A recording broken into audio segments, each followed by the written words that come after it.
चलिए शुरू करते हैं हम लोग। 14 जुलाई 2023 SSC CGL tier 1 shift 4 1 2 3 shift हम लोग ऑलरेडी कर चुके हैं। Complete solution with detailed explanation. ठीक है, आइए पहले क्वेश्चन से शुरू करते हैं। Select the incorrectly spelled word. इसमें से ऐसा वर्ड देखना है जिसकी स्पेलिंग गलत हो। ठीक है, तो हम लोग साथ में मतलब भी समझते चलेंगे। DECEIVED deceived. डिसीव्ड मतलब होता है धोखा। रिसीट RECIEPT रिसीट मतलब होता है रसीद। रेसिस्टेंस इसका मतलब होता है प्रतिरोध। और पोस्टपोन्ड का मतलब होता है कोई चीज स्थगित करना। ठीक, तो RECIEPT ये नहीं होती इसकी स्पेलिंग, बल्कि स्पेलिंग क्या होती है? RECEIPT receipt. ठीक है, ये इसकी सही स्पेलिंग होती है। आई इधर आएगा, ई इधर आएगा। Answer is B, correct. चलिए क्वेश्चन नंबर 2 क्या कहता है? Question number 2, the most appropriate synonym निकालना है। हमारे पास ये जो अंडरलाइन वर्ड दिया हुआ है, ठीक है। The salesman yielded to the demands of his corrupt boss। Salesman ने अपने करप्ट बॉस यानी भ्रष्ट बॉस की मांगों को मान लिया। yielded मतलब मान लिया, ठीक, या उसके आगे झुक गया, उनकी उनकी मांगों के आगे। ठीक है, अच्छा, अप्रोप्रिएट सिनोनिम निकालना है। कंसीडेड मतलब क्या होता है? ही कंसीडेड डिफीट मतलब स्वीकार करना किसी चीज को। ठीक, कोर्टेड मतलब किसी चीज का प्रमाण देना। हाउंडेड मतलब किसी चीज को सताना या सताया हुआ। और ट्रेंडेड मतलब जो चीज ट्रेंड में हो। ठीक, जो चीज ट्रेंड में हो। अच्छा, तो the salesman yielded to the demands of his corrupt boss का मतलब उनकी डिमांड्स के आगे झुक गया। तो इसका मतलब क्या हुआ? कंसीडेड, उसने स्वीकार किया उसकी मांगों को। ठीक है, तो यील्डेड का सिनोनिम हो गया कंसीडेड, यही आंसर है। ठीक है, चलिए question number 3, select the most appropriate synonym of the word given in the fill in the blank. अच्छा, he was offered a dash moderate price for his bungalow. ये मॉडरेट जो है वर्ड ब्रैकेट में जो दिया है, इसका हमें सिनोनिम निकालना है जो यहाँ पर फिट बैठे फिल इन दी ब्लैंक में। ठीक, अच्छा, पहले इसका हिंदी में क्या हुआ? ही was offered a dash moderate price for his bungalow. उसे उसके बंगलो के लिए एक मॉडरेट मतलब मध्यम कीमत की पेशकश की गई। ऑफर्ड मतलब किसी चीज की पेशकश करना। अब पहला है सस्टेनेबल। सस्टेनेबल का मतलब होता है टिकाऊ। कंसीडरेबल का मतलब होता है कंसीडर, विचारणीय। रिस्पेक्टेबल का मतलब होता है आदरणीय। और रीजनेबल का मतलब होता है उचित। ठीक, तो उसको पेशकश की गई उसके बंगले की मध्यम कीमत, मतलब ऐसी कीमत जो बहुत ज़्यादा भी नहीं थी और बहुत कम भी नहीं थी। तो ऐसी कीमत कौन सी होगी? रीजनेबल, उचित कीमत होगी ना। तो इसका आंसर क्या हुआ कि ही was offered a reasonable price for his bungalow. ठीक, सिनोनिम मॉडरेट का हो गया रीजनेबल। आइए अगला क्वेश्चन करते हैं। क्या कहता है चौथा क्वेश्चन? एंटोनिम, हमको उपयुक्त एंटोनिम पूछ रहा है जो दिया हुआ शब्द है। शब्द क्या है? डिरीजन। डिरीजन का मतलब क्या होता है? डिरीजन का मतलब होता है किसी का उपहास, उड़ाना। तो हम बोलते हैं डिरीजन मतलब उपहास। ठीक, अब हमें बताना क्या है? एंटोनिम। ठीक, डिसइंटीग्रेशन का मतलब क्या होता है? डिसइंटीग्रेशन की हिंदी होती है विघटन। ठीक है, टर्मिनेशन का मतलब क्या होता है? समाप्ति।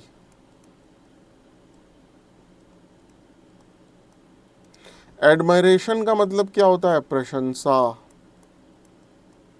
और एस्टिमेशन का मतलब क्या होता है? अनुमान। ठीक है, तो डिरीजन अगर उपहास है तो उपहास का एंटोनिम क्या हो गया? प्रशंसा, एडमायरेशन। ठीक है, तो सेलेक्ट क्वेश्चन नंबर 4 का आंसर हो गया सी, एडमायरेशन। ठीक है, अगला question, most appropriate synonym of the given word? Matching. Matching का मतलब तो आपको सबको मालूम है, मैचिंग का मतलब होता है मिलान। पता है, उसने मैचिंग सूट पहन रखा है, तो इसका मतलब कि मिलता हुआ, ट्राउजर्स और शर्ट का मिलता हुआ उसने सूट पहन रखा है। ठीक है, अपॉइंटिंग मतलब नियुक्ति,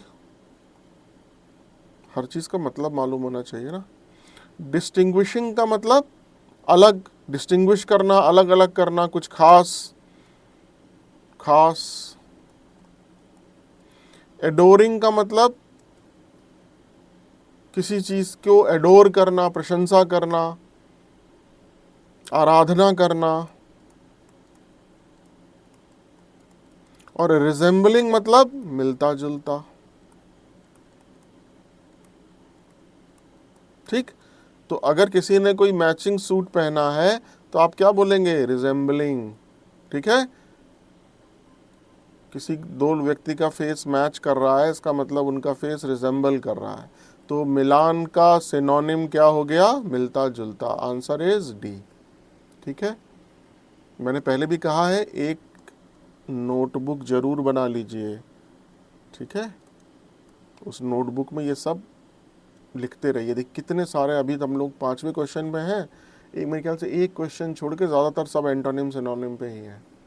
आइए अगला क्वेश्चन करते हैं, क्वेश्चन नंबर 6।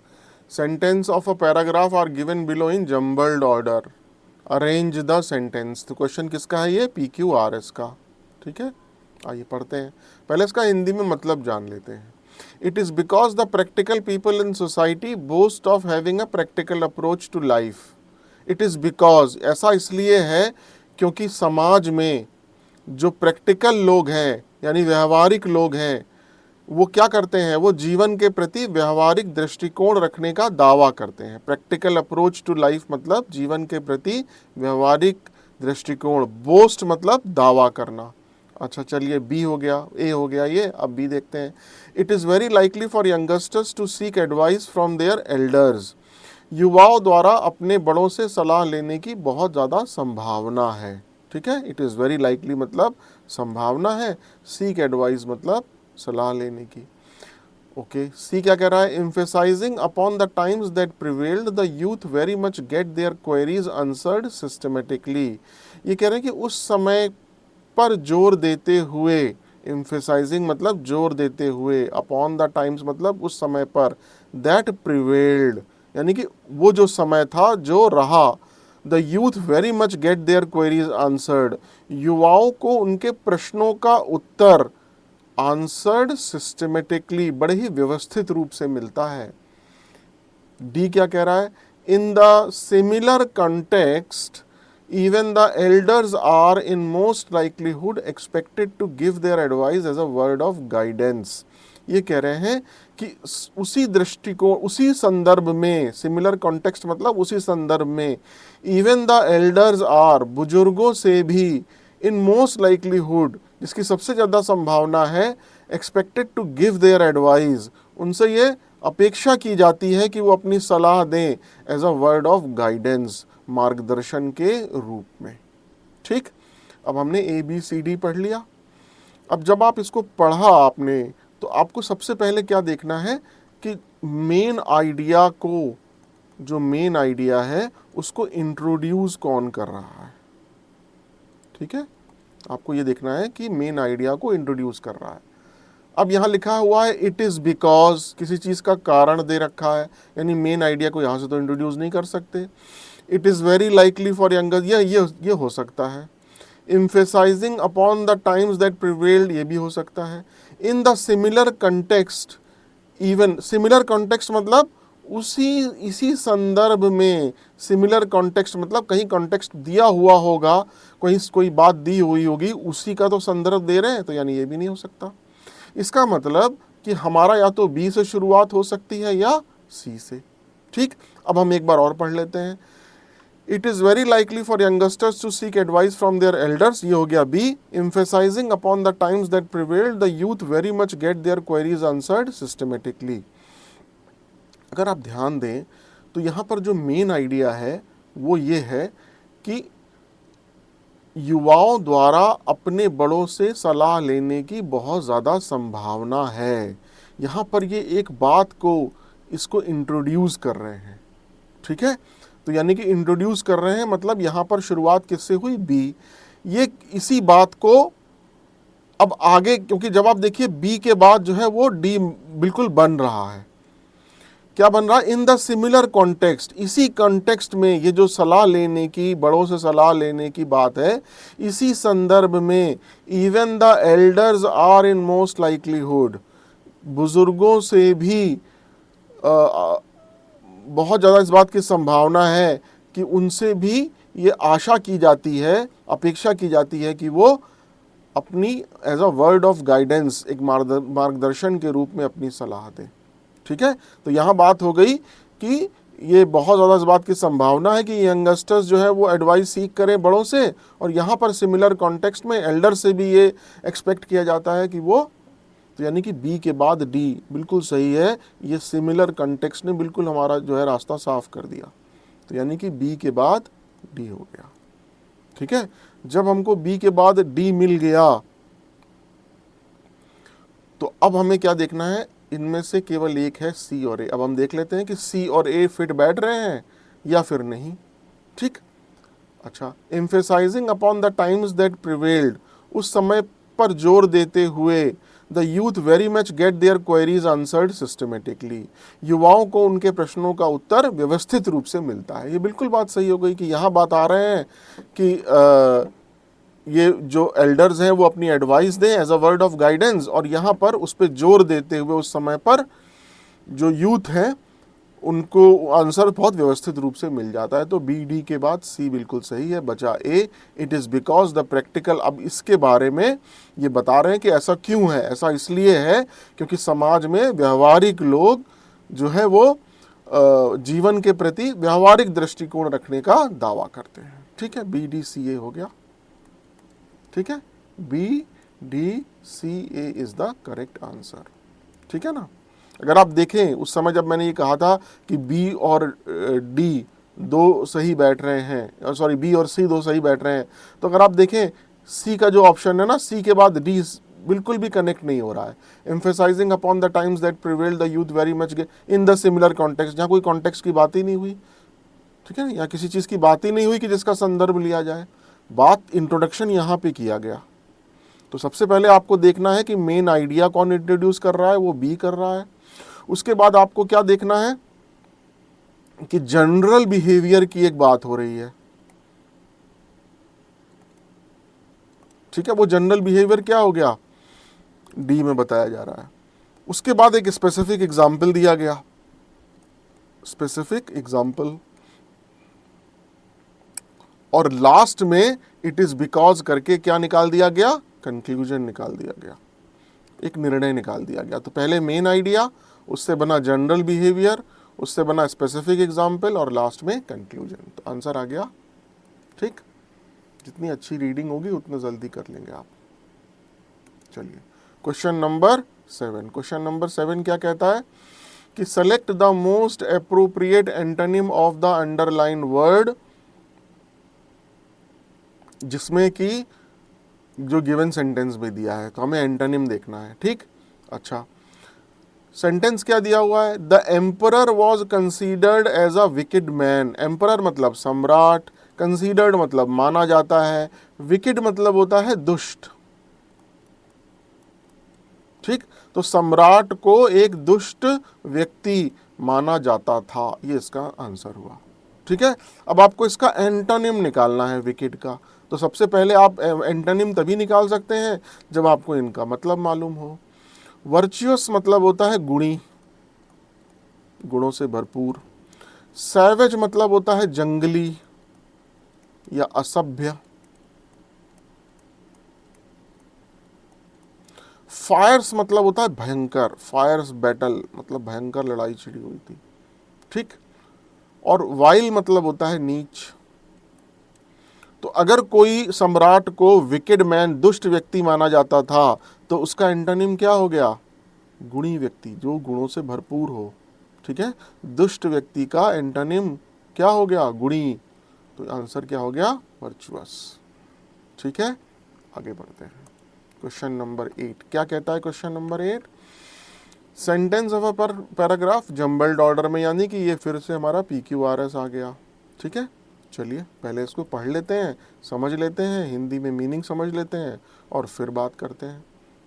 1 मिनट में पानी पी लूँ, आपको मैं 15 सेकेंड 1 मिनट का टाइम देता हूँ, 30 सेकेंड का, कि आप खुद इसको एक बार देख लीजिए, ठीक है।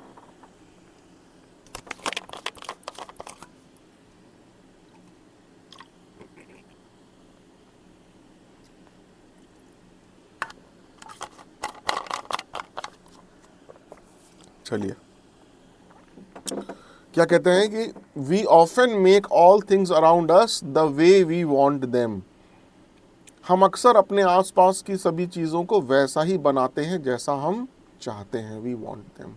अच्छा, इवन ड्यूरिंग अवर पिलग्रिमेजेस, पिलग्रिमेजेस मतलब होता है तीर्थ यात्रा, हमारी तीर्थ यात्राओं के दौरान भी we have begun to look for whatever makes our heart happy. हम हर ऐसी चीज़ की तलाश शुरू कर देते हैं जो हमें अच्छी लगती है या जो हमारे हृदय को प्रसन्न रखती है। Gives comfort to our body, जो हमारी बॉडी को, शरीर को कंफर्ट देती है, आराम देती है। And peace to the mind, और जो हमारे मस्तिष्क को शांति देती है। तीर्थ यात्रा के दौरान भी हम ऐसी चीज़ें खोजने लगते हैं। अच्छा, उसके बाद our mind is resourceful enough to find shortcut in simple and easy ways. हमारा दिमाग भी सरल और आसान तरीकों से शॉर्टकट खोजने के लिए रिसोर्सफुल है, मतलब साधन संपन्न है।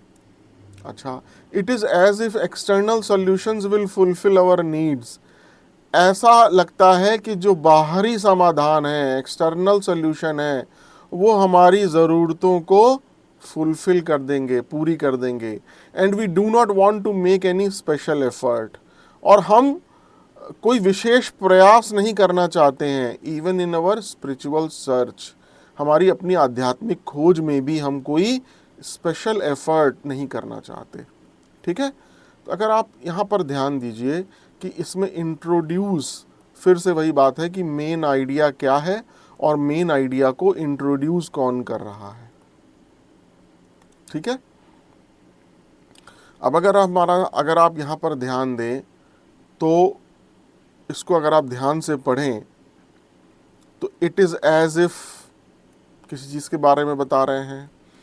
इवन ड्यूरिंग अवर पिलग्रिमेज, ठीक, अपनी तीर्थ यात्राओं के दौरान भी। We often make all things around us the way we want them. A भी ठीक लग रहा है। Our mind is resourceful enough to find shortcuts in simple and easy ways. C भी सही ज़्यादा लग रहा है, सी ज़्यादा सही लग रहा है। क्यों? क्योंकि यहाँ बिल्कुल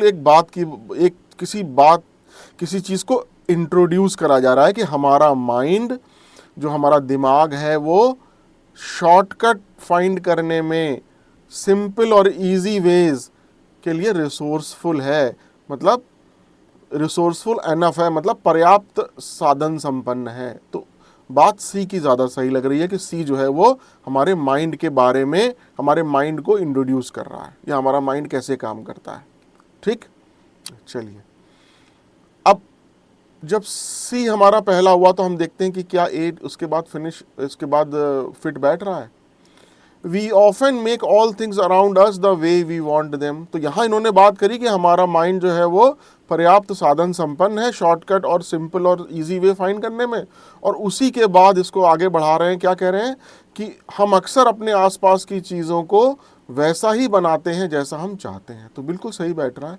पहले माइंड के बारे में बात करी और उसके बाद बात को आगे बढ़ा दिया, ठीक है। मतलब पहले इंट्रोड्यूस करा और उसके बाद हमारा जनरल बिहेवियर बता दिया माइंड का कैसा होता है। उसके बाद बी को चेक कर लेते हैं। इवन ड्यूरिंग आवर पिलग्रिमेजेस, तीर्थ यात्रा के दौरान भी we have begun to look for whatever makes our heart happy. ठीक, अब इन्होंने यहां पे क्या किया, एक स्पेसिफिक एग्जाम्पल दे दिया तीर्थ यात्रा के दौरान हमारा दिमाग कैसे काम करता है। तीर्थ यात्रा के दौरान भी हमारे माइंड को शांति चाहिए होती है, हम अपनी बॉडी को कंफर्ट, आराम देना चाहते हैं, हम अपने हृदय को खुश रखना चाहते हैं। ठीक, हम ऐसी चीज़ों की तलाश करना शुरू कर देते हैं जब हम तीर्थ यात्रा पर भी जाते हैं। तो बिल्कुल सही है। यहाँ से मेन आइडिया दिया, यहाँ से एक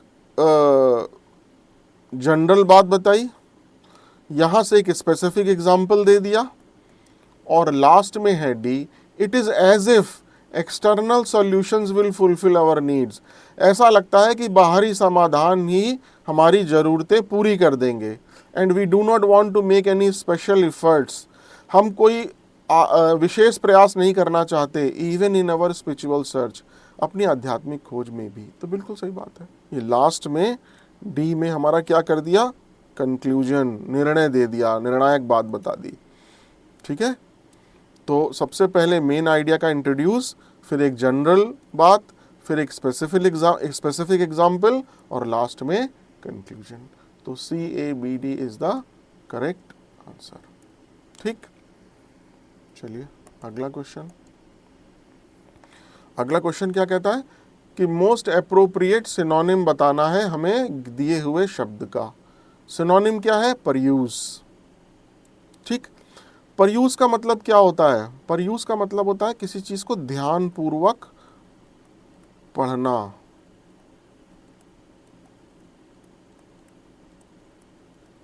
किसी चीज का अवलोकन करना।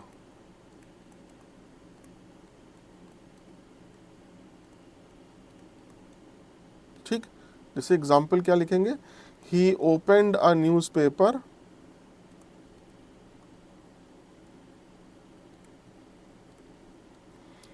and begin to pursue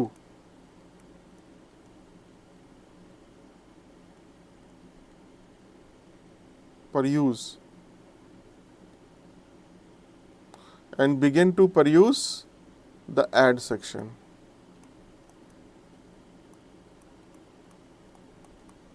pursue तो ये दिया। ठीक है, ही ओपेंड, उसने एक न्यूज़पेपर को ओपन किया और बिगिन टू, और शुरुआत कर दी ध्यान पूर्वक पढ़ने की, जो उसका एड सेक्शन था, एडवर्टीजमेंट का जो सेक्शन था। ठीक, अच्छा, अब पहला है चेक। चेक मतलब है जांच करना किसी चीज की। ड्रॉ का मतलब क्या है, किसी चीज को खींचना अपनी तरफ। परस्यू का मतलब क्या है, किसी चीज को पाने की कोशिश करना।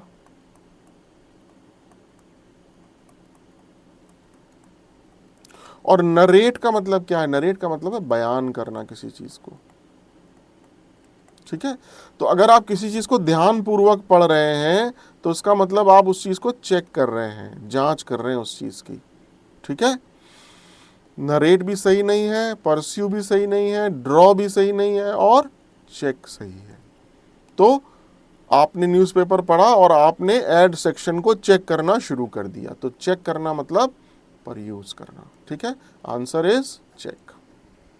आइए अगला question, question number 10, select the option that can be used as a one word substitution निकालना है हमको इसका। अ बुक और a set of books giving information about all areas of knowledge. ये तो बहुत ईजी है, मतलब जो ज्ञान के सभी एरिया की इंफॉर्मेशन दे, ऐसी बुक को या ऐसी सेट ऑफ बुक को क्या कहते हैं। एंथोलॉजी का मतलब होता है किसी चीज का संकलन। वॉल्यूम मतलब होता है किसी चीज का किसी चीज की मात्रा। डिक्शनरी मतलब होता है शब्दकोश, वो हिंदी की डिक्शनरी हो सकती है, इंग्लिश की हो सकती है। और इंसाइक्लोपीडिया का मतलब क्या होता है, इंसाइक्लोपीडिया का हिंदी में बोलते हैं विश्वकोश, मतलब विश्व की जो ज्ञान होता है उसमें अलग अलग चीज़ों के बारे में इंफॉर्मेशन दी होती है। तो इसका आंसर क्या हो गया? ए, इंसाइक्लोपीडिया एक ऐसी किताब होती है जो हमें जानकारी देती है सभी एरिया के बारे में। ठीक है, तो नेक्स्ट क्वेश्चन है हमारा क्वेश्चन नंबर 11। क्या है ये?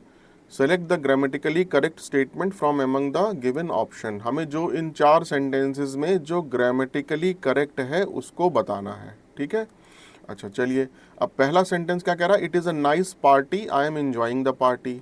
It is a party, I am enjoying an party. It is party, I am enjoying a party. और it is the party, I am enjoying an party.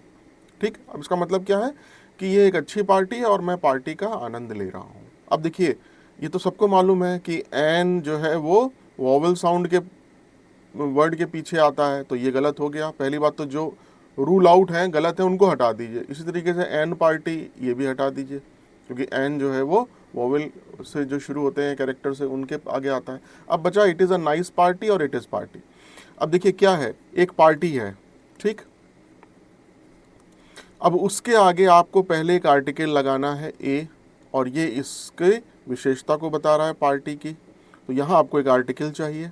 और उसके बाद ये जो द आर्टिकल है जिसको हम बोलते हैं डेफिनेट आर्टिकल, ठीक, ये रिफर बैक कर रहा है कि हम इसी पार्टी की बात को बता रहे हैं कि यह एक अच्छी पार्टी है, nice party, and I am enjoying the party. कौन सी पार्टी को एंजॉय कर रहा है? इस वाली पार्टी को जिसके बारे में बताया है।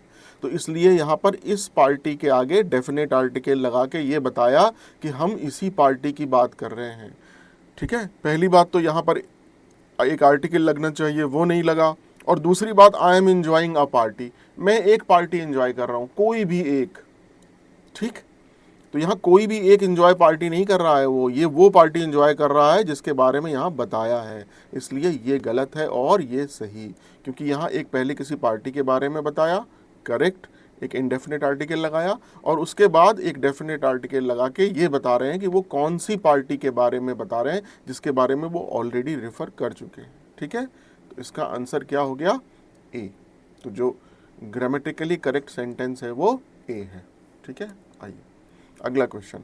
Describe how you will tell your parents that Mahesh and his team were helping the fire and rescue team in passive voice.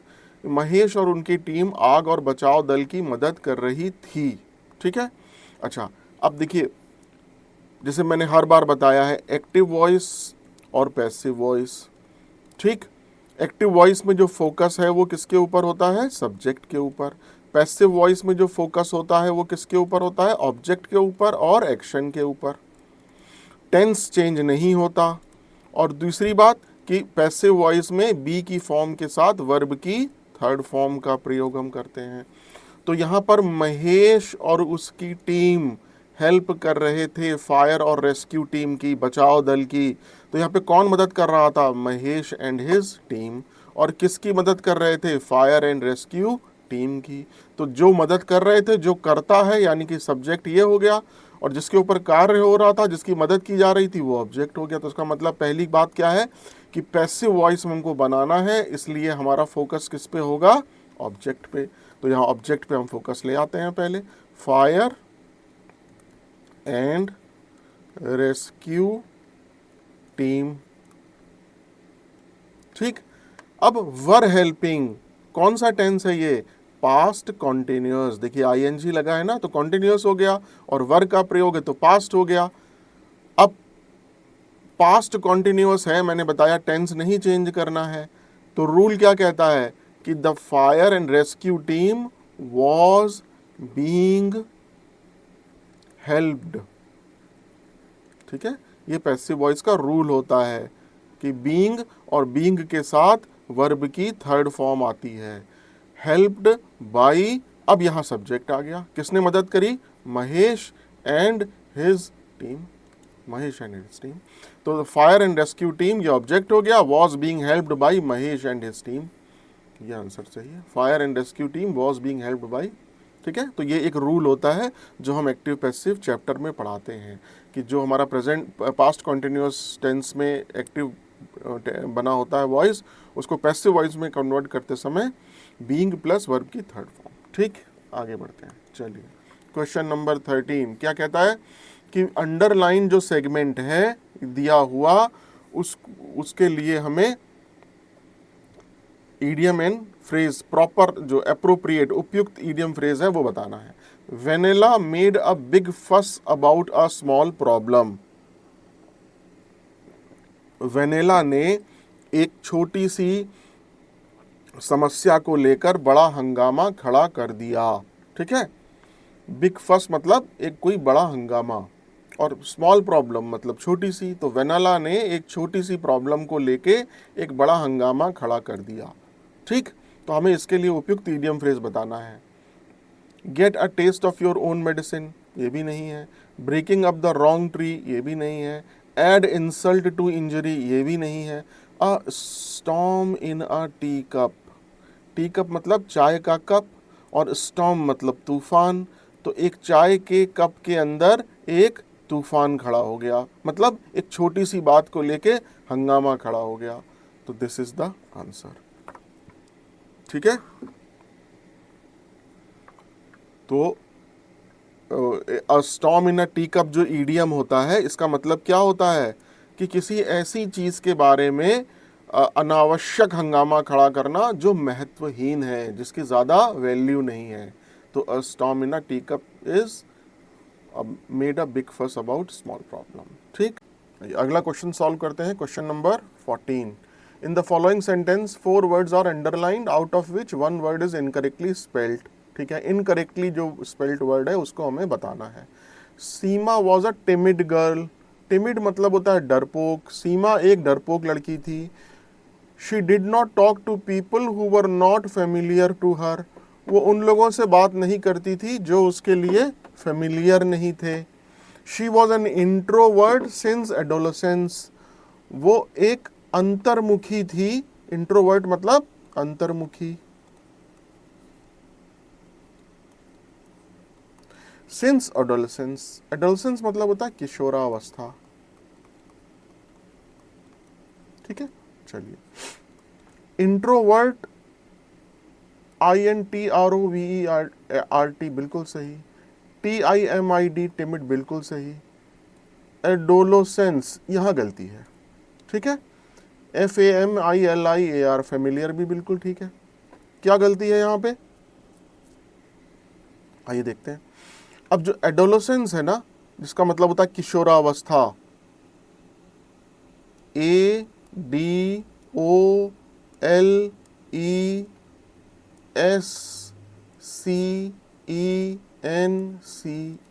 ये होती है सही स्पेलिंग। ठीक है, ADOLESCENCE, this is the correct spelling of adolescence, जिसका मतलब है किशोरावस्था। सीमा एक डरपोक लड़की थी। वो she did not talk to people who were not familiar to her, जो उससे जान पहचान नहीं रखते थे, उनसे वो बात नहीं करती थी।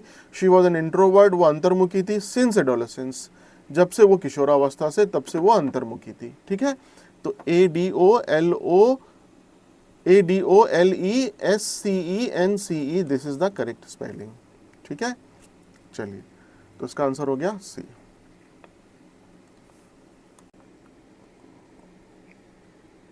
Select the option that expresses the given sentence in passive voice, जो सेंटेंस है उसको पैसिव वॉइस में हमें कन्वर्ट करना है। Did you not by the return tickets to Dehradun, क्या आपने देहरादून वापसी के टिकट नहीं खरीदे। ठीक, अच्छा अब वही बात, एक्टिव वॉइस में सेंटेंस है और पैसिव वॉइस में कन्वर्ट करना है। तो सबसे पहले एक्टिव वॉइस में फोकस होता है सब्जेक्ट पे, पैसिव वॉइस में फोकस होता है ऑब्जेक्ट या फिर एक्शन पर। टेंस चेंज नहीं होता। पैसिव वॉइस में बी के साथ वर्ब की थर्ड फॉर्म आती है, बी की फॉर्म के साथ वर्ब की थर्ड फॉर्म। अच्छा, टेंस कौन सा है, डिड लगा हुआ है, इसका मतलब पास्ट इंडेफिनिट की बात हो रही है। डिड यू नॉट बाई, क्या तुमने टिकट, रिटर्न टिकट देहरादून के नहीं खरीदे थे। किसने नहीं खरीदे थे, यू, इसलिए यू क्या हो गया, सब्जेक्ट कर्ता हो गया। Not by the return tickets to Dehradun, return tickets to Dehradun, Dehradun के वापसी के टिकट, ये क्या हो गया, ऑब्जेक्ट हो गया। ठीक, और क्वेश्चन मार्क लगा हुआ है, ठीक है। क्वेश्चन मार्क लगा है तो हमारी हेल्पिंग वर्ब पहले आएगी। रिटर्न टिकट्स प्लूरल है तो यहाँ आ गया वर। वर द, फोकस किस पे है, ऑब्जेक्ट पे, तो were the return tickets to Dehradun not, अब यह किस पे है, ये पास इंडेफिनिट में, वर्ब की कौन सी फॉर्म आती है, सेकेंड, तो हमारा क्या आएगा, बाई की सेकेंड फॉर्म बॉट, बाई, अब यहां आ गया सब्जेक्ट, ठीक। Were the return tickets to Dehradun not bought by you, were the return tickets to Dehradun not bought by you, this is the passive voice of this active voice, ठीक है। चलिए, क्योंकि इसको देखिए बिल्कुल आपको सही बनाना है तो आपको चैप्टर पढ़ना पड़ेगा, ठीक है। यह मेरा मकसद है, आपको ये पेपर सॉल्व कराना। हम लोग आपको बिल्कुल डिटेल में नहीं बता सकते, इसको केवल आपको हिंट दे सकते हैं, आपको याद दिला सकते हैं कि जो आपने एक्टिव पैसिव चैप्टर में पढ़ा हो। क्वेश्चन नंबर 16 क्या कहता है, PQ paragraph in jumbled order, PQRS का क्वेश्चन है, ठीक है। आइए,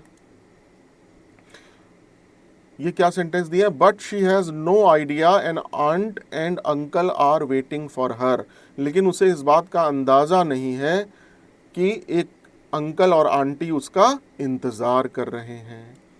the strange child is the story of a young girl who believes she is the only one on the planet. एक स्ट्रेंज चाइल्ड, एक युवा लड़की की कहानी है जो ये मानती है कि वह इस ग्रह पर अकेली है। Her parents simply vanished into thin air one day, एक दिन उसके माता पिता अचानक गायब हो गए। Vanished into thin air one day मतलब एक दिन अचानक गायब हो गए। She travels the world in search of Nevada because she aspires to reside in Mojave desert. वो नेवादा एक जगह है यूनाइटेड स्टेट्स ऑफ अमेरिका में, वो वर्ल्ड में दुनिया भर की यात्रा करती है, किसकी तलाश में, नेवादा की तलाश में। क्यों, क्योंकि बिकॉज शी एस्पायर्स, क्योंकि वो इच्छा रखती है, to reside in Mojave desert, वो मोजावे रेगिस्तान में रहने की या बसने की इच्छा रखती है, ठीक है। चलिए, तो अब इनमें से हमें PQRS बनाना है, कैसे बनाना है आइए समझते हैं। तो ये एक स्टोरी दी हुई है एक द स्ट्रेंज चाइल्ड के बारे में।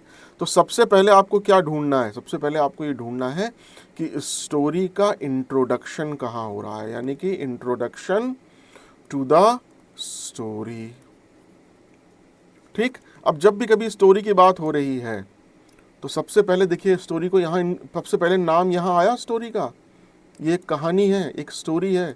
The strange child is the story of a young girl, तो यानी कि इंट्रोडक्शन कहाँ हो रहा है, इंट्रोडक्शन हो रहा है बी में, ठीक। ये स्ट्रेंज चाइल्ड एक स्टोरी है यंग गर्ल की, जो कि ये मानती है कि वो इस ग्रह पर अकेली है। अच्छा, सेकंड बात, अब अगर आप ध्यान दें तो अब इसके बारे में, ये जो यंग गर्ल लिखा है ना, इसके बारे में यहां देखिए बताया जा रहा है, she travels the world in search of Nevada, ठीक। और दूसरा देखिए, her parent simply vanished into thin air one day. अब यहां पर अगर आप देखिए तो यहां यंग गर्ल के बारे में बताया गया, अब ये बट से तो शुरू हो नहीं सकता, ठीक। अब देखिए अगर आप यहां ध्यान दें तो यहां बता रहे हैं her parent simply vanished into thin air one day, यानी कि क्या दे रहे हैं यहाँ पे, यहाँ बैकग्राउंड इंफॉर्मेशन दे रहे हैं उसके बारे में। सबसे पहले तो एक स्टोरी को बताया गया और ये बताया गया कि वो स्टोरी जो है एक यंग गर्ल की है, और उसके बाद यंग गर्ल के बैकग्राउंड इंफॉर्मेशन दी गई कि उसके पेरेंट्स एक दिन अचानक हवा में गायब हो गए, यानी कि बी के बाद सी सही है। अगला, अगर बी के बाद सी सही है तो नेक्स्ट क्या है, डी, ठीक है। अब देखिए ये, अब एक क्वेश्चन आ सकता है कि बी के बाद डी क्यों नहीं आया। उसकी वजह यह है कि वो ट्रैवल कर रही है वर्ल्ड में नेवाडा की सर्च में, उसके पहले आपको ये बताना पड़ेगा उस लड़की के बारे में। यहाँ तो इस लड़की की स्टोरी को इंट्रोड्यूस किया, फिर उस लड़की के बारे में बैकग्राउंड इन्फॉर्मेशन देनी पड़ेगी कि उसके पेरेंट्स वैनिश हो गए, गायब हो गए, उसके बाद जो है वो और इन्फॉर्मेशन देनी पड़ेगी। ठीक है, चलिए, तो अब यहां मेन जो कैरेक्टर है, जो शी है मेन कैरेक्टर, उसके बारे में इंफॉर्मेशन मिल रही है। जो मेन कैरेक्टर है, स्टोरी जिसके बारे में है, उसकी एक्शन के बारे में हमें और इंफॉर्मेशन मिल रही है कि शी ट्रेवल्स द वर्ल्ड, वो दुनिया भर की यात्रा करती है नेवाडा की सर्च में, बिकॉज शी एस्पायर्स, क्योंकि उसको उम्मीद है कि मुजावे डिजर्ट में रहने की, ठीक, इच्छा रखती है। तो इसके बाद क्या हो गया, डी बिल्कुल सही है अपनी जगह। पहले हमारा इंट्रोडक्शन हो गया स्टोरी का, फिर बैकग्राउंड इन्फॉर्मेशन हो गया, और उसके बाद क्या हो गया, मेन कैरेक्टर का एक्शन आ गया, और लास्ट में एक ट्विस्ट आ गया।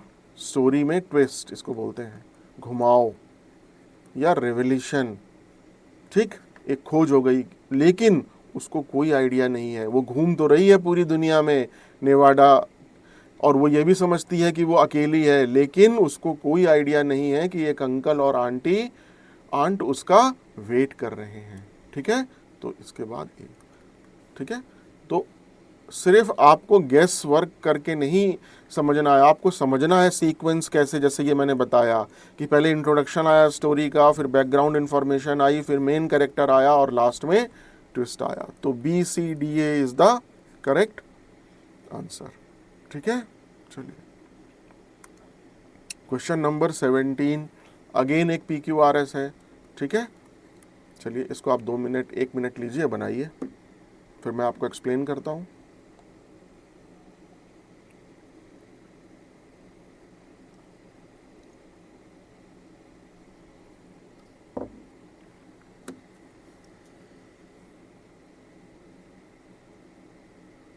चलिए,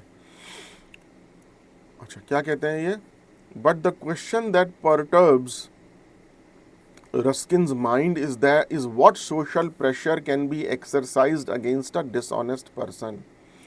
परटब मतलब परेशान करना, ठीक है, बट रस्किन, जो रस्किन बॉन्ड थे ना, एक महान लेखक, उनके माइंड में उनके माइंड को ये बात परेशान करती थी, ये क्वेश्चन, ये प्रश्न परेशान करता था कि एक बेईमान व्यक्ति के खिलाफ, अगेंस्ट, किस तरह का सामाजिक दबाव बनाया जा सकता है।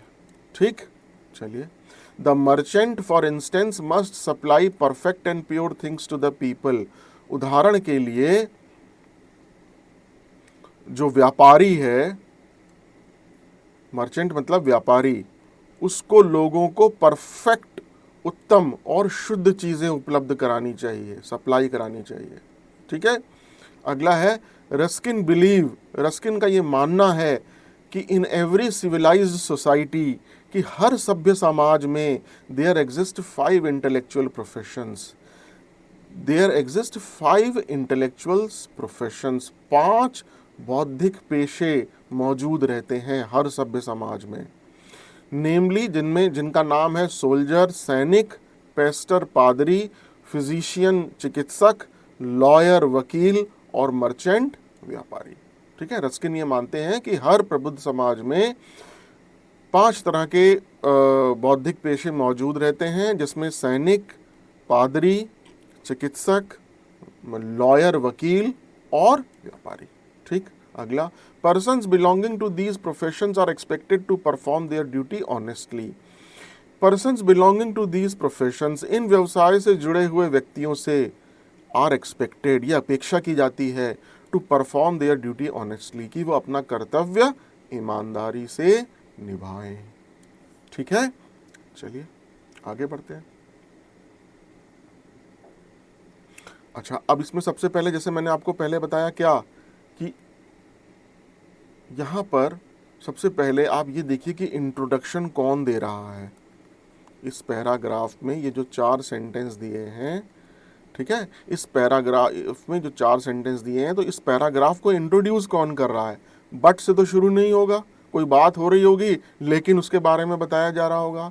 द मर्चेंट फॉर इंस्टेंस, ठीक, उदाहरण के लिए, इसका मतलब कोई बात बताई होगी तभी तो ये उदाहरण के लिए मर्चेंट बता रहे हैं, यहां से भी शुरू नहीं होगा।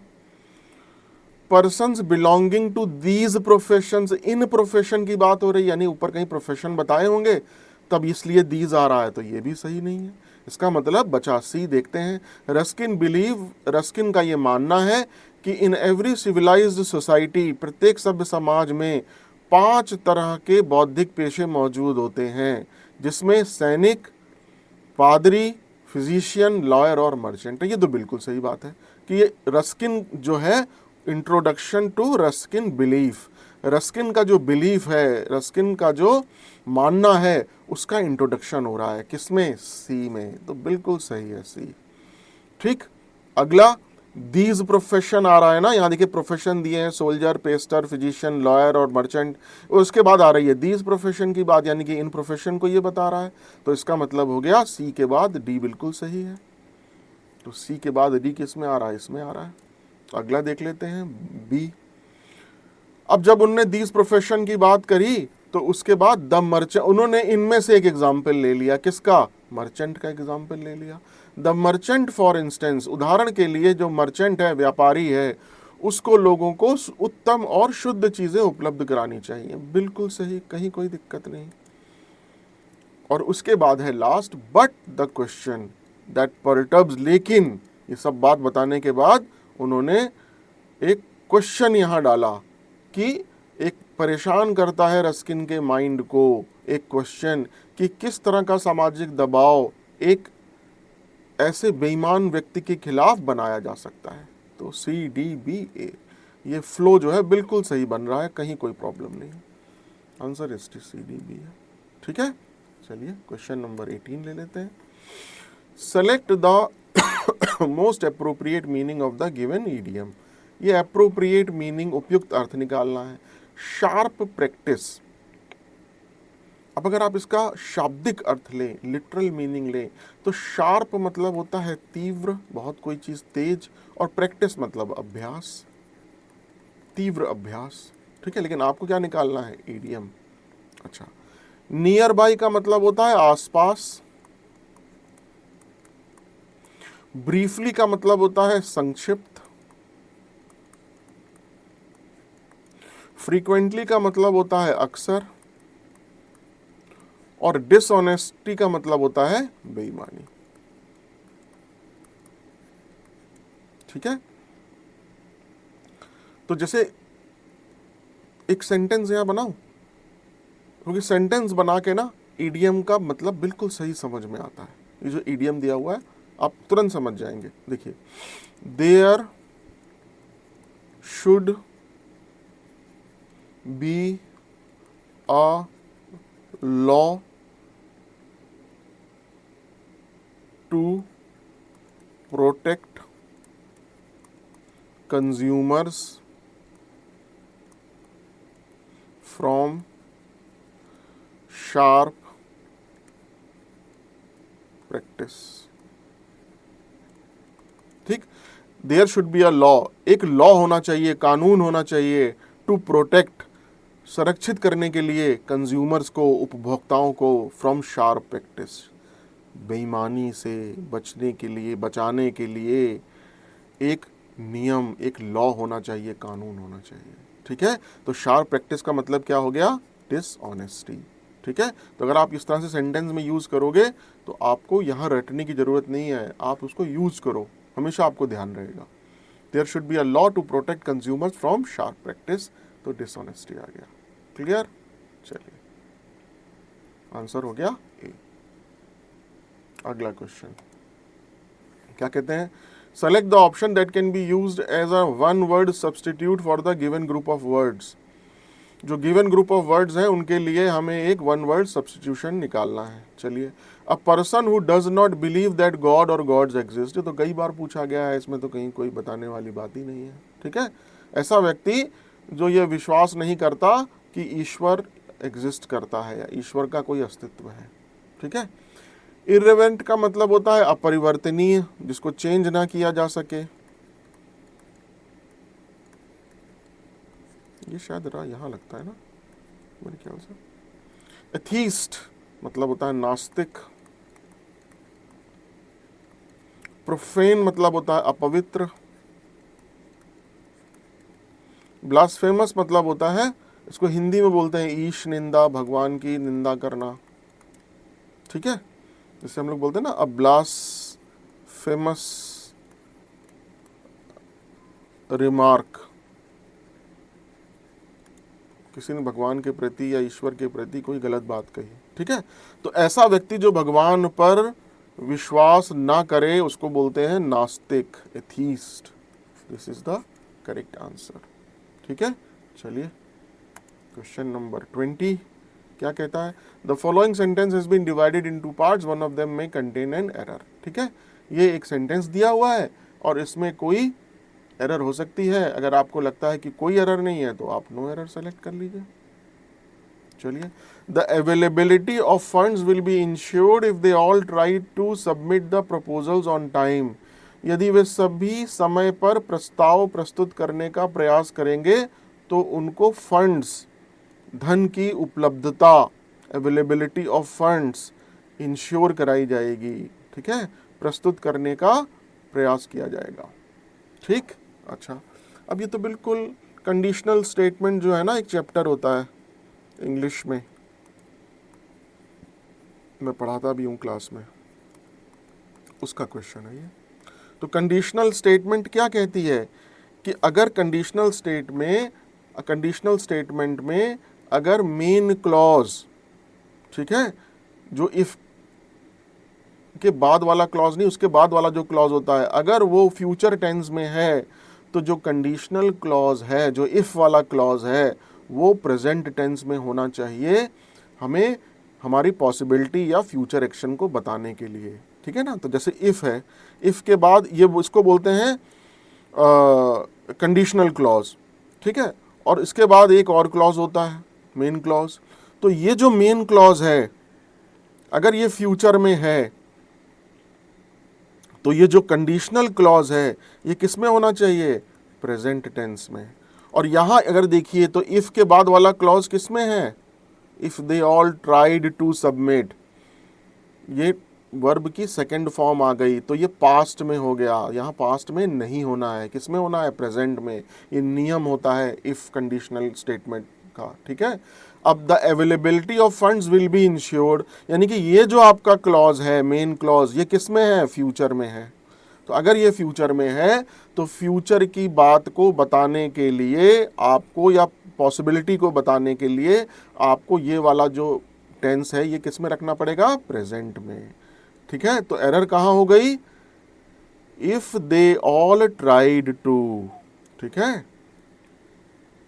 ये देखिए इंश्योर्ड भी है, insured if they all tried to, तो the availability of funds will be insured if they all try to submit the proposals on time. ये यहां गलती थी, ये आपका किस टेंस में होना चाहिए, प्रेजेंट टेंस में, ठीक। The availability of funds will be insured if they all try to submit the proposals on time, गलती यहां है, तो डी इसका आंसर हो गया, ठीक। चलिए, तो हम लोगों ने 20 क्वेश्चन कर लिए हैं और अब हम लोग शुरू करते हैं अपने क्वेश्चन नंबर 21 से। तो यहाँ पर हमें अब क्या करना है, ये क्वेश्चन हमारा है क्लोज टेस्ट का, ठीक है, क्लोज टेस्ट। ब्लैक में टेक्स्ट है तो मैं इसका कलर चेंज कर लेता हूँ, ठीक है। चलिए, तो आइए पहले पढ़ लेते हैं क्लोज टेस्ट क्या कह रहा है। Learning a new language can be challenging, एक नई भाषा सीखना चुनौतीपूर्ण हो सकता है, but it is also dash, लेकिन यह भी है, क्या है, आइए देखते हैं। पहला क्वेश्चन का आंसर, इनसिग्निफिकेंट मतलब महत्वहीन, ठीक है। रिवार्डिंग मतलब जिसको पुरस्कार या पुरस्कृत जो हो, जो पुरस्कार पाने योग्य हो। पॉइंटलेस मतलब व्यर्थ, और कस्टमाइजिंग मतलब जो किसी चीज के अनुकूल बनाया जाता है, ठीक है। तो नई लैंग्वेज सीखना एक चैलेंजिंग चीज है, चुनौतीपूर्ण चीज है, बट लगा इसका मतलब इसका कुछ विरोधाभास में कोई चीज होगा, बट इट इज ऑल्सो लेकिन ये क्या है, रिवार्डिंग, मतलब पुरस्कार पाने योग्य चीज भी है एक नई लैंग्वेज सीखना। इट, तो यहां पर क्या आंसर आ गया, रिवार्डिंग। ठीक है, it can open up new opportunities for communication, यह संचार और सांस्कृतिक के लिए एक नई अपॉर्चुनिटी खोल सकता है। एक्सचेंज लगा हुआ है ना, आदान प्रदान हो गया इसका मतलब। It can open up new opportunity, यह नए अवसर खोल सकता है for communication and cultural exchange, संचार के लिए और सांस्कृतिक आदान प्रदान के लिए। कल्चरल एक्सचेंज मतलब सांस्कृतिक आदान प्रदान के लिए। When learning a new language, जब एक नई लैंग्वेज सीख रहे हैं, it is important to be patient, धैर्य रखना बहुत ज़रूरी है। And dash yourself time to progress, और अपने आप को क्या देना ज़रूरी है, समय देना ज़रूरी है प्रगति के लिए, उन्नति के लिए। ठीक है, and dash yourself time to progress. आइए सेकंड में देखते हैं क्या कहता है।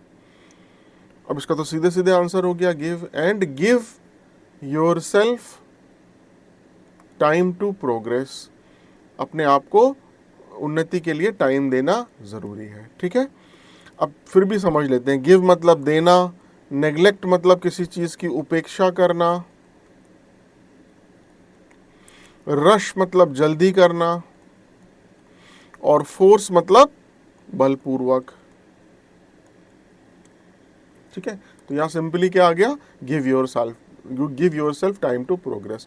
One way to make language learning easier, भाषा सीखने का आसान बनाने का एक तरीका ये है, वन वे, कि dash to it every day, कि प्रत्येक दिन इसके लिए डैश किया जाए। क्या किया जाए, ये देखते हैं क्वेश्चन नंबर 3। हेजिटेट का मतलब है संकोच करना, कमिट का मतलब है प्रतिबद्धता या अपने आप को प्रतिबद्ध करना किसी चीज के लिए, फॉरगेट मतलब भूलना, और प्रोक्रेस्टिनेट मतलब टाल मटोल करना। ठीक है, तो लैंग्वेज सीखने का एक वन वे है, एक तरीका है लैंग्वेज लर्निंग को इजी बनाने का, कि क्या करा जाए, आप कमिट करें अपने आप को। यहाँ पे क्या आएगा, कमिट, कि अपने आप को प्रतिबद्ध करें। टू इट एवरी डे, प्रत्येक दिन, even if it is just for a few minutes, चाहे ये थोड़े ही मिनट्स के लिए क्यों ना हो। This helps in building consistency and reinforces what you are learning, इससे निरंतरता बनाने में मदद मिलती है, एंड रीइंफोर्सेस, और व्हाट यू आर लर्निंग, और जो आप सीख रहे हैं उसको ये रीइंफोर्स करता है। रीइंफोर्स मतलब पुष्ट करता है, बल देता है। Practising speaking and listening is also important, पढ़ना और लिखना भी, बोलना और सुनना भी जरूरी है। Not just reading and writing, केवल पढ़ना और लिखना नहीं बल्कि बोलना और सुनना भी जरूरी है। By immersing your self in the language and culture, immerse मतलब होता है अपने आप को डुबोना।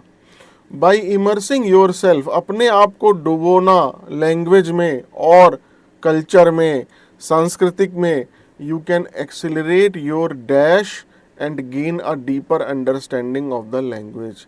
ये कह रहे हैं by immersing your self in the language and culture, अपने आप को, खुद को भाषा और संस्कृति में डुबोकर, यू कैन एक्सिलरेट, एक्सिलरेट मतलब होता है किसी चीज की गति को बढ़ाना, आप अपनी गति बढ़ा सकते हैं।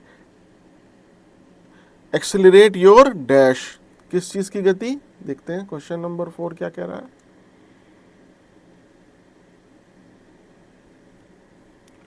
पिच, पिच का मतलब क्या होता है, पिच का मतलब होता है किसी चीज को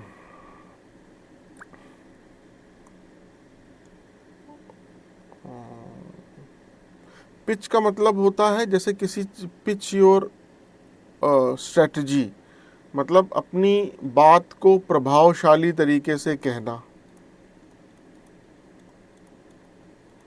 कभी कभी क्या होता है, इंग्लिश में वो वर्ड तो मालूम होता है, उसका हिंदी में बिल्कुल लिटरल मीनिंग वैसे बताना थोड़ा। कॉम्प्लेसेंसी मतलब क्या होता है? कॉम्प्लेसेंट होना मतलब, कॉम्प्लेसेंसी मतलब होता है आत्मसंतुष्टि। इसे कहते हैं ना, नेवर बी कॉम्प्लेसेंट, कभी भी आत्मसंतुष्ट मत हो, otherwise your progress will hamper, otherwise तुम्हारी जो प्रोग्रेस है, उन्नति है, वो रुक जाएगी। प्रोग्रेस मतलब प्रगति, और स्टेमिना मतलब ताकत या सहन शक्ति। ठीक है, ताकत लिख देते हैं। तो क्या लिखा है कि you can accelerate your dash, progress ही होगा, you can accelerate your progress, आप अपनी प्रगति की गति को बढ़ा सकते हैं, तो यहां आ गया progress. And gain a deeper understanding of the language, और भाषा की गहराई को समझ सकते हैं। Learning a new language is not only practical, नई भाषा को सीखना न केवल व्यवहारिक है, but it is also dash and can be a fun experience, परंतु ये एक मजेदार अनुभव भी हो सकता है। बट इट इज ऑल्सो, तो नई लैंग्वेज सीखना केवल व्यवहारिक नहीं है, but it is also daunting, का मतलब होता है चुनौतीपूर्ण कोई चीज होती है, उसको बोलते हैं डॉन्टिंग। ऑर्डियस मतलब होता है कोई चीज कठिन। इंटिमिडेटिंग मतलब होता है कोई चीज डराने वाला, इंटिमिडेट करना। और इंजॉयबल मतलब आनंददायक। ठीक है, तो क्या कह रहे हैं ये कि learning a new language is not only practical, एक नई लैंग्वेज सीखना केवल व्यवहारिक नहीं है, but it is also enjoyable, परंतु ये आनंददायक भी है।